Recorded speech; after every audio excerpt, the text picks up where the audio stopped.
Pasca keluarnya surat edaran PJ Wali Kota Loksmawe, Imran, tentang larangan pawai takbiran keliling kota, pro dan kontra dari berbagai kalangan mulai bermunculan.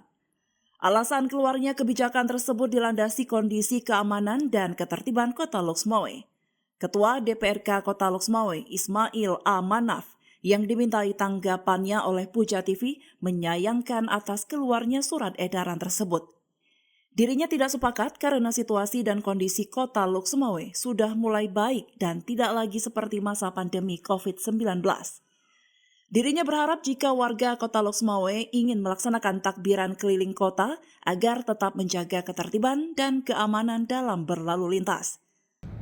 Kita yang pertama sangat kita sayangkan terkait dengan seruan yang disampaikan oleh Bapak PJ Wali Kota Loksmawe terkait dengan larangan takbir keliling. Jadi kita di Loksmawe, apalagi di Aceh, kalau berbicara masalah takbir keliling, itu memang udah tradisi kita sebagai umat Muslim di Kota Loksmawe untuk menyambut hari kemenangan yang akan tiba esok harinya. Jadi kita juga mengharapkan kepada masyarakat, mengingatkan yang ingin melaksanakan takbir keliling, silakan laksanakan takbir keliling dengan tertib, dengan aman, menjaga ketertiban umum supaya tidak terjadi hal yang tidak kita inginkan. Dari Loksmawe, Denny Muhtadi melaporkan untuk Puja TV Aceh.